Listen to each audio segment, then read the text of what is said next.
So the Galaxy S26 Ultra just launched and the internet is already losing its mind over display issues. Green lines, text clarity problems, eye strain. But here's the thing, not everything you're seeing online is real. Let me break down what's actually happening.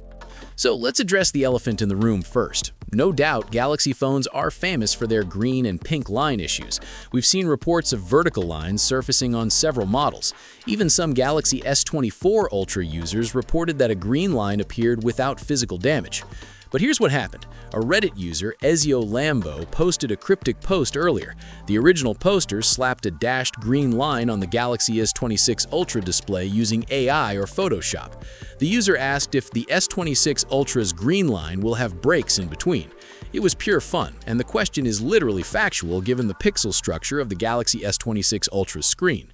Meanwhile, things went opposite when the altered picture was taken to X and circulated as a real scenario.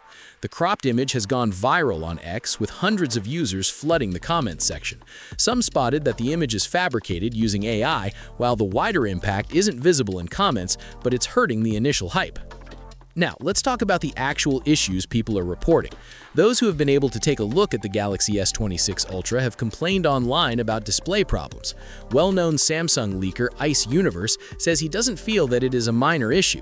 He claims that the clarity of text on the Galaxy S26 Ultra's display is not as sharp as the text on the Galaxy S25 Ultra.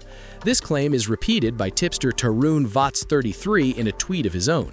Vots points out that his eyes felt tired and uncomfortable after using the Galaxy S26 Ultra. Both the Galaxy S26 Ultra and Galaxy S25 Ultra were set at a 2K resolution with privacy mode disabled on the Galaxy S26 Ultra. The tweet includes images comparing the same text on both displays, and he writes that Samsung needs to correct this problem ASAP. So what's causing this?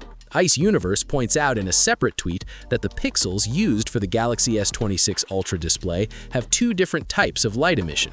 One emits light at a wider angle, while the other pushes the light out straight ahead. This is used for the privacy display on the top-of-the-line model. When enabled, the wide-angle pixels are disabled, leaving the directional pixels operating. This is why those looking directly at their Galaxy S26 Ultra are able to see it even when the privacy display is turned on. It also explains why shoulder surfers trying to glimpse private info from your screen will see just black when looking at an angle. But here's the catch. When the privacy display is turned off, the brightness of the straight-ahead directional pixels is still going to depend on the viewing angle. Even when viewing the screen head-on, text at the bottom and top of the screen will appear at a slight angle. Whether you slightly raise or lower your eyes or tilt the phone, that angle will increase and cause the brightness of the directional pixels to weaken. Look, the privacy display is a great, secure feature. You can be sure that by this time next year, other Android phones will have a similar feature, and maybe in a couple of years, Apple will have a privacy display of its own with a new name. But it is hard to tell how Galaxy S26 Ultra users will respond if it's responsible for a drop-off in the sharpness and quality of text on the screen. If you're planning to purchase the Galaxy S26 Ultra, visit your nearest Samsung Experience store. Have a hands-on experience before making the purchase. Pre-orders continue through March 10th. Let me know in the comments if you've tried one and what you think about the display. And hit that subscribe button for more coverage. See you in the next one. Peace out.